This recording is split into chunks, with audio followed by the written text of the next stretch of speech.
Hey everyone, this is Fabio and welcome back to a new video. More specifically, we're going to do a video response to my good friend Majora T and his latest table topic video, which what we're going to talk, I think, was a very interesting argument, and that's going to be legacy.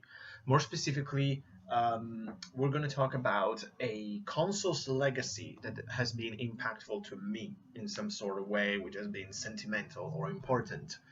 The obvious, easy answer would be me just talk half an hour about the PlayStation 1 and say why it's my favorite console of all time, why it's been so important and impactful. But I'm not going to do it because I already done that, and you're probably sick and tired of me talking about the PlayStation 1. And also because there are other consoles which had an important they played an important role in my gaming life. Then looking at my collection, I saw this specific one and thought, well, that's perfect, I have to talk about this. And for this reason, we're going to discuss legacy and impactful legacy by exploring my experience with the PlayStation Vita. I believe that once the history books on gaming will be written 25 to 50 years from now, I believe the PS Vita deserves a chapter of its own, entirely dedicated on why, in my opinion, this is one of the most underestimated and underappreciated console of all time. It's a bit dramatic, but definitely of its generation. Because Sony crafted a jewel with this thing. However, right after that, they really didn't know what to do with it. It was kind of a sort of automatic response to Nintendo. Say, oh shit, Nintendo, the 3DS is doing well. We have to do something to compete with them on the handheld market. There you go, PS Vita. Um, and then that's it, because obviously they were too focused with the PlayStation 4, and Vita support became pretty scarce, especially, I would say, and that's the interesting part, especially here in the West, because in Japan the console life was very different, and it stayed relevant for a much longer period. Because here in the West, I would say after the first year, the Vita was kind of gone. But in Japan, I remember reading articles, even by the time the Switch started to be released, that Japanese people were playing their Vitas and prefer the Vita over the PS4 even, because obviously for lifestyle reasons. And that's kind of also where the console fits within my narrative. But let's start with some order, of course. Um, what's the legacy and the impactful legacy of the PS Vita to me? Well, that's very simple. It completed a very important passage in my gaming life, which has started with the previous generation, with the DS and PSP. Once I moved from Italy to the UK, where I'm living currently, the only console I had with me was the DS, and I loved it. I exploited the crap out of that. Eventually, I bought a PSP, really, because obviously the PSP is an RPG machine, so I said I have to have one, and loved it. Then we started to get into the new generation, and I decided to go for the Vita. And I never look back. I enjoy the console from the first moment, and still to this day, I'm still playing my Vita occasionally, even though the Switch has kind of taken its place as the ultimate handheld console to me. But together with the 3DS, which I bought like a couple of years after I got the Vita, I mean, I've never been the same as a gamer, because the importance of the Vita and its counterpart, let's say the other side of the coin, the 3DS, it's that these phenomenal consoles are super important to me and in general, because they have completely fill the gap between handheld gaming and home console gaming, in my opinion. Between the Vita and the 3DS, you can play basically home console quality games on the go. Before that, you have fantastic games on the DS and the PSP, but the quality was not there yet. I mean, you have impressive games on those consoles, just to name a few. Like on the DS, you have the amazing Castlevania trilogy, the definitive version of Chrono Trigger, Radiant Historia, the Dragon Quest games. I mean, those are some heavyweight titles. On the PSP, you have like Trails in the Sky, Persona 3 Portable, and others, just to name a few. However, with the PS Vita, with the 3DS, the quality made a big step forward, and you have basically games that you can easily see on PS4. I mean, a lot of the problem with the PS Vita is that a lot of its games have been re-released on PS4, so there's almost no point in owning a Vita. However, you have that kind of quality on the go. So, and together, these two consoles basically completed the passage that made me an almost exclusive handheld gamer. Nowadays, I spend about 95 to 98% of my gaming time with handheld consoles. I mean, I never docked the Switch even once. To me, it's a handheld console. I don't care about the hybrid thing because I bought it so I can play undocked. But it all started mainly because of the PS Vita and later the 3DS. But it's truly started with this. Also, some more technical elements which I want to mention. It's one of at least this version that I have because I believe this is the Slim Vita, which is the only one I always owned, and it still works like it's brand new. It's fantastic. Um, it's one of the most comfortable handheld console, if not the most comfortable handheld console to hold. I can play a game for like 10 hours with this thing without my hands getting tired. Like the 3DS, it's heavier, it's bulkier. The Vita, it's slick, it's super comfortable, and also compared to with the PSP, it's corrected the fundamental design fault of the PSP, and that's the fact that the PSP had only one stick, so it made certain games very frustrating. While the Vita, of course, has two sticks, so you can play whatever type of games you want on this thing. And obviously, this is a very powerful console, so it can run you can run very beautiful graphics on this. I was impressed, especially early on the Vita. Like this thing was like a dream to have this amazing console. Obviously, however, that came with a price, and that's one of the main problems with the Vita. It was expensive to get, and especially memory cards were expensive. And that's one of the one of the biggest mistakes Sony's ever made, and it's never really lowered the price, especially of the memory cards. So you better find an offer for a good memory card and stick to that. But other than that, I mean, let's get into the nitty gritty, and that it's what's a console like blood and guts. But of course, it's games. And the PS Vita library, I believe it's very underrated, like the console itself. Of course, by now, most of its games have been re-released on the PS4. Again, raising the question, why do you even need a PS Vita? Well, in my case, I always bought the games on the Vita and not on the PS4 because I thought, why should I get those games on PS4? I want to get them on the go. And but as I said, very underrated library, and it also connects with what I was saying earlier. This is a console that you have to own, especially if you like Japanese games. Because Western games are very rare on this thing. Because the console failed here in the West, it lacked the support, hence games from Western developers who moved completely to the PS4. While because the console remained relevant for much longer in Japan, of course, the studio developed a lot of great games on the Vita. And let's start with a game that, in a way, started a snowball to me, and that is Gravity Rush.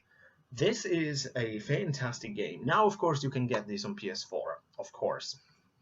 But originally, this was exclusive to the Vita, and in a way, I read that this is kind of the game the Vita was designed for. And it's a fantastic, like 3D action platformer within a sort of, well, not really sort of, but an open world environment, has a very charming story. It's very, very cool. I mean, this is a fantastic game. I really enjoyed Gravity Rush. And I was so pissed that the sequel is exclusive to PS4. Because, like most of um, contemporary releases between Vita and PS4, it really screamed like the developers and Sony thought, well, they're not going to sell very well on the Vita. Let's slap it on PS4, even though the game has been originally designed specifically for the Vita. So, a great way to start. Gravity Rush, fantastic game. But let's see others. A phenomenal game that a lot of people bought the Vita for, or made a lot of people buy the Vita specifically for this, Persona 4 Golden. This is still exclusive on PS Vita, even though maybe now they started to maybe they have released it on PC of all things. But for the longest time, this is the only way you can play the definitive version of Persona 4. I did. It's fantastic. I loved it. It's one of the most cherished JRPG of all time, and it's for the longest time, as I said, exclusive on the Vita. For example, another great action RPG, Tales of Hearts R, like a chapter of the long-running Tales of series, one now you can say a sort of vanguard of JRPGs. Well, not really, since it's been dormant for a while now, but one of the biggest JRPG series. It has a really cool representative on the Vita, and I believe it's the only, or one of the very few, portable Tales games that we have here in the West. So definitely check this out if you haven't, because it's a fantastic game, great story, great combat system, and it's gorgeous on the Vita. Let's look at the other, in a way, like the RPG series, of course, Final Fantasy. When they remade 10, they remastered it. They announced the HD version on PS3 and Vita. My thought immediately was, why they're even bothering with PS3 other than for sales? Because the golden opportunity is to experience Final Fantasy X and X-2 on the go. In fact, obviously, this is the only version I know, because why should I waste time and money on the PS3, PS4? Maybe on the Switch, but this was perfect on the Vita. It looks amazing. It plays like a dream. I mean, it looks like it was made for the Vita, this specific version of the game, which I cannot recommend enough. I mean, it's so cool to play this on the Vita.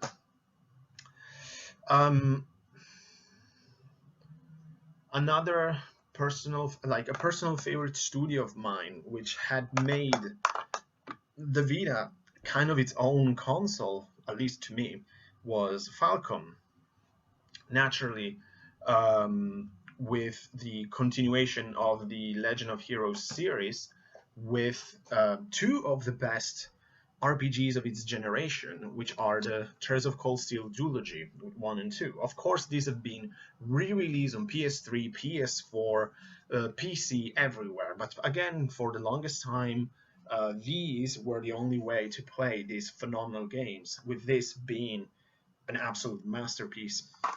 But I really like the first one. Also, like, because of the Vita, I was able to play Trails in the Sky second chapter, because that game was released only digitally here in the West. And for whatever reason, I wasn't able to download it on my PSP, so I downloaded the PSP version on my Vita, and that's how I played it and enjoyed it. But other than the Legend of Heroes games, obviously Ys has been heavily represented on the Vita. First of all, with the amazing Memories of Celceta, again now re-released on PS4, so you see the trend, which is very annoying, because it really undermined and made the Vita kind of pointless to own, because you say, well, the entire library is on another console, so don't bother. This was really cool. Then there is the less than amazing Ys 8, which is unfortunately my least favorite Ys game at the moment, even though it's great. It's just that it really didn't work with me. And of course, though, if we're talking about ease on the PS Vita, naturally we have to mention the best game in the Ease series, which is obviously is Origin, which this game has been re-released a bit everywhere basically. But the moment I saw this for the Vita, thanks to Alex, Return to Mother Base, big shout out, because I remember during one of his pickups video, he mentioned that PlayAsia had different versions of Origin, and I saw the Vita one, and I said, I have to have it. I've re-experienced this game, and now because of this specific version, this is my favorite Ease game. And I believe it's also within my top 10 RPGs of all time. It's that good. Obviously, it's the best Ease game because it has by far the best story within the entire series. And but also, speaking of Falcom, we should not forget about this amazing action RPG they developed on the side, which is Tokyo Xanadu, of course. This is not the Ultimate Edition, blah blah blah, because I don't even know if that was released on the Vita. But anyways, this was the regular version was more than enough. This was a very very good action RPG.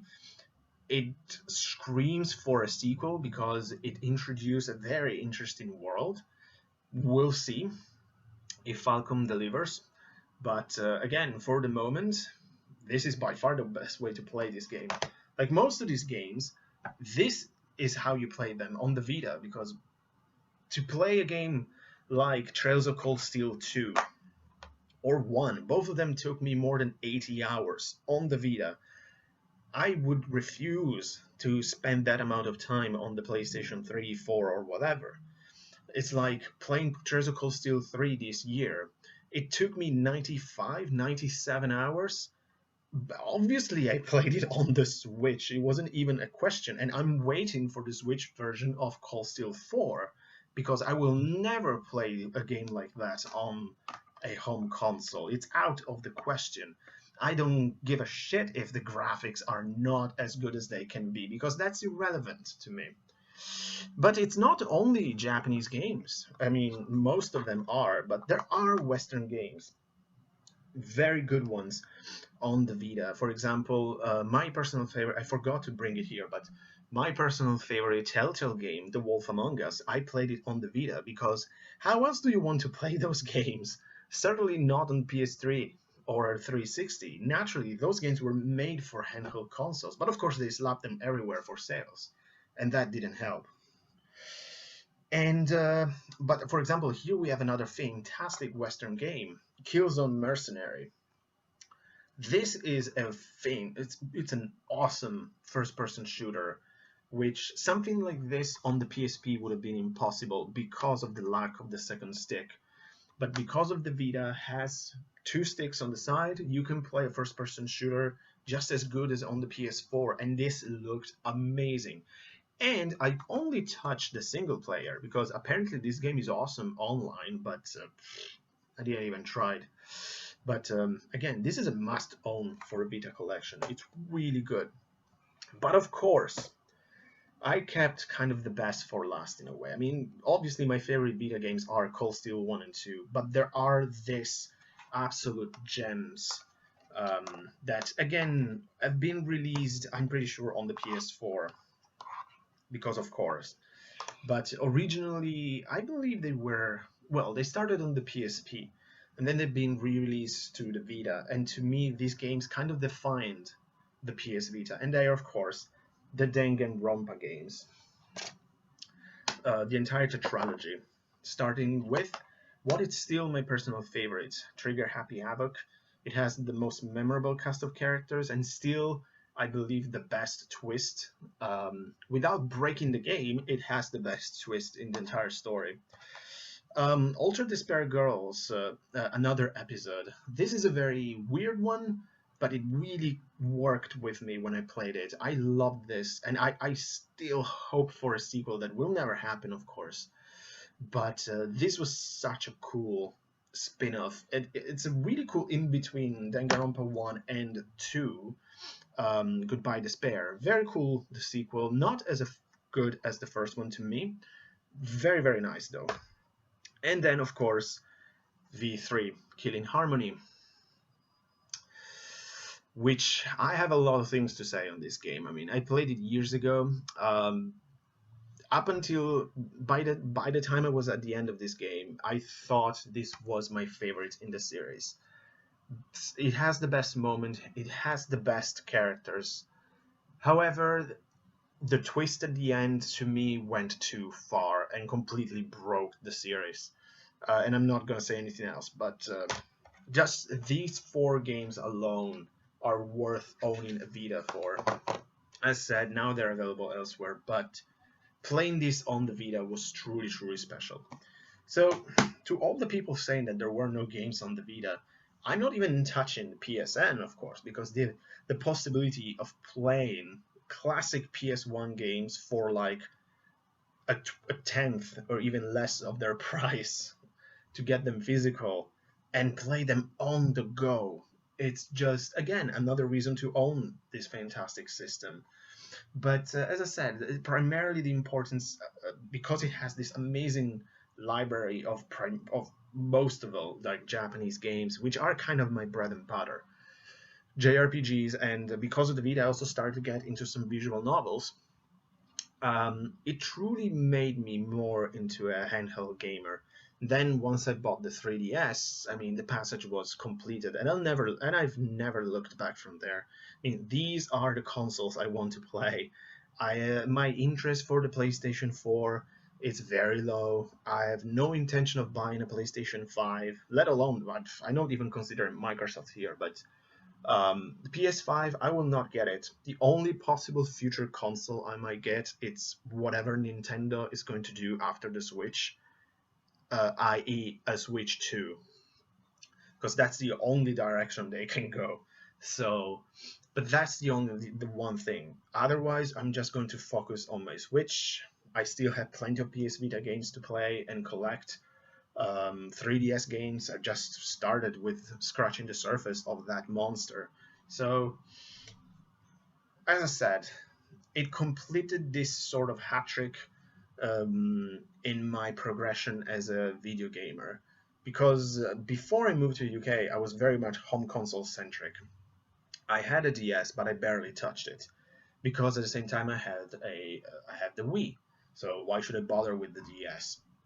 However, the DS is so much better than the Wii to me. I prefer it so much more. And then, as I said, with the PSP, with the Vita specifically, and the 3DS, and now the Switch, I mean, the future is handheld to me. So that's why I believe, legacy-wise, the Vita, it's one of my favorite consoles of all time, and my choice for this specific video. So there you have it. Here's my video response to Majora T. I leave the link into the description below so you can watch the original. Definitely check that out and make your own video response. What are the console with the biggest sentimental legacy to you? It would be very interesting to have that discussion going. So thanks so much for watching, guys. I'll see you next time. Take care.